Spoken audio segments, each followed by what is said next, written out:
Hello and welcome to my presentation on human nutrition and the digestive system unit 7. My name is Maureen Achu. In this presentation, I'll be talking about the main organs and their functions. I'll be talking about what is digestion, the process of digestion, mechanical and chemical digestion, enzymes and their optimum condition. And then lastly, we'll be talking about the balanced diet and its examples. Main organs and their functions. The mouth. The mouth is where digestion begins, and it is made up of the teeth and tongue. The esophagus, it serves as a passageway for masticated food as it enters the stomach. The stomach is a masculine sac situated at the upper left quadrant of the abdominal cavity. The small intestine, food passes into the small intestine from the stomach. It is the primary site for nutrients absorption. The large intestine is to absorb vitamins from the chyme and convert food to feces. The rectum receives stool from the colon and holds the stool for a short period until bowel movement occurs. The anal canal, it excretes feces out of the body. Process of digestion. The mouth is the start of the digestive system. Once you start chewing and breaking the meals down into portions small enough to be digested, different mechanisms comes into play. Most saliva is produced. It consists of substances along with enzymes that start the process of breaking down meals right into a shape your frame can take in and use. Chewing your meals thoroughly releases saliva which contains digestive enzymes aiding the digestive process. Also known as the throat, the pharynx is the part of the digestive tract that gets the food out of your mouth. Branching of the pharynx is the esophagus, which consists of food carried to the stomach, and the trachea or windpipe, which consists of air to the lungs. The act of swallowing occurs in the pharynx, in part as a reflex and in part below voluntary control. Food is pushed through the esophagus into the stomach by means of a series of contractions called peristalsis. Just before the opening to the stomach is an important ring-shaped muscle called the lower esophageal sphincter. This sphincter opens to let food pass into the stomach and closes to keep it there. If your lower esophageal sphincter doesn't work properly, you may suffer from a condition called GERD or reflux, which causes heartburn and regurgitation, the feeling of food coming back up. The stomach secretes acid and powerful enzymes that continue the process of breaking the food down and changing it to a consistency of liquid or paste. Made up of 3 segments, the duodenum, jejunum, and ileum. The small intestine also breaks down food using enzymes which released by the pancreas and bile from the liver. The duodenum is largely responsible for the continuing breakdown process, with the jejunum and ileum being mainly responsible for the absorption of nutrients into the bloodstream.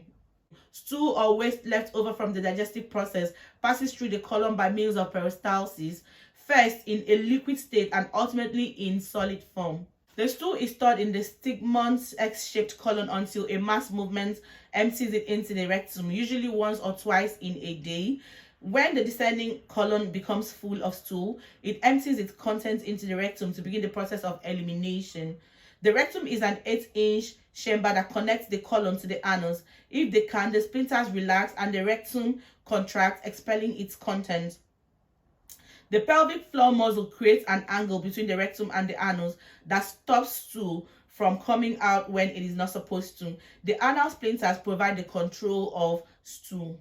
The internal sphincter is always tight, except when stool enters the rectum. When we get an urge to defecate, we rely on our external sphincter to keep the stool in until we can get to the toilet.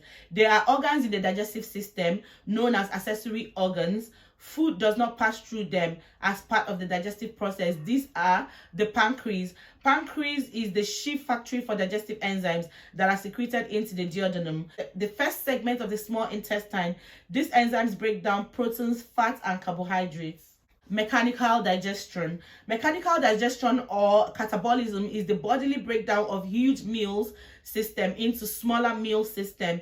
Mostly this takes place inside the mouth before the bolus travels via the digestive machine and the chemical digestion method takes region.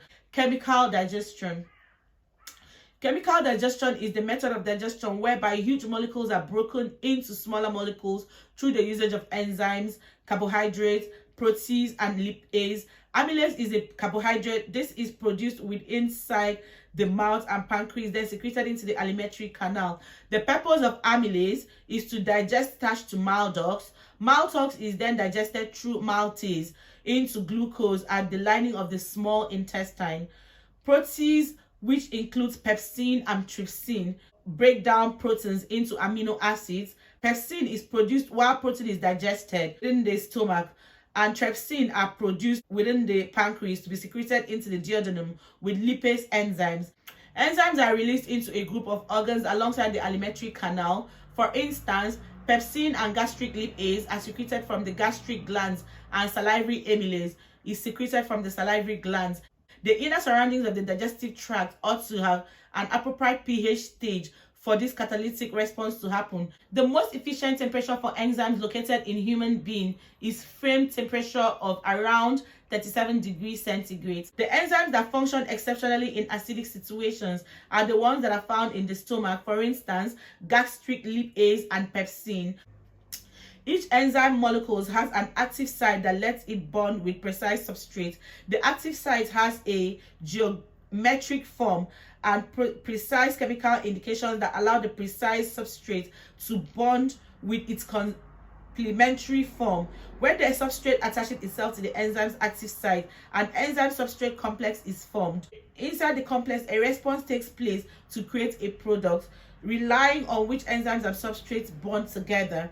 Once the end product is launched, it could be transported and stored, leaving the active site clean for the procedure to begin over again. Optimal conditions of enzymes, example pepsin and gastric lipase. Pepsin, an optimum pH of around 2 allows pepsin to operate in its natural acidic environment, while at neutral pH the protein is denatured. Gastric lipase, the biological characteristics of gastric lipase has shown that the enzyme is rather unique among lipases. Stability and activity in the pH range from 2 to 7, with an optimum range at pH 4 to 5. Food groups and their examples. In 2016, the Department of Health launched the recent reproduction of the Eat Well Guide to expose a wholesome, balanced eating regimen and way of life for the common person within the UK. It is recommended that the right balanced eating regimen to offer correct fitness and save you ailments could include the macronutrients, carbohydrate, proteins, and fats, and the micronutrients, nutrients, and minerals. The base of the meal pyramid indicate the ingredients that most dominate our meals, which might be all components of carbohydrate. Carbohydrates are vital macronutrients that ought to be ingested. Macronutrients are located in starchy ingredients, which include these: promote strength and electricity for bodily exercise, produce warmness in the frame, construct muscles, and assist enhance attention and stamina. Unrefined complicated carbohydrate version, which include wholesome bread and entire grain, are advocated for max nutrient benefits. The subsequent meals institute proven in group 3, fruit and grains. Fruit and grains also are carbohydrate, however, include some of the nutrients, antioxidants, fiber, and feature an excessive water content. Micronutrients are vital in a balanced eating regimen. They can be used to digest proteins, carbs, and fats, despite not being able to provide strength or energy.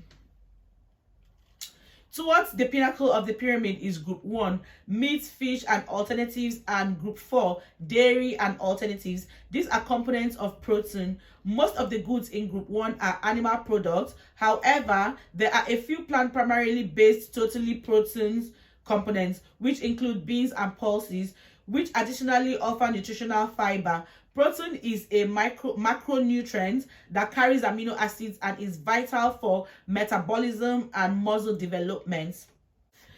Foods in group 4 offer a supply of calcium, protein, nutrients, and minerals, and therefore must be eaten up every day. Calcium is a micronutrient mineral in conjunction with chloride, magnesium, sodium, sulfur, potassium, and phosphorus.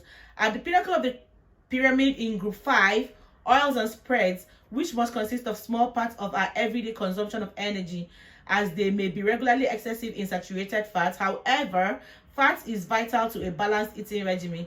The satisfactory substances to devour could be avocados, nuts, and olive oil, which include unsaturated fats. Thank you so much for listening, and this is the end of the presentation. Thank you, and God bless you.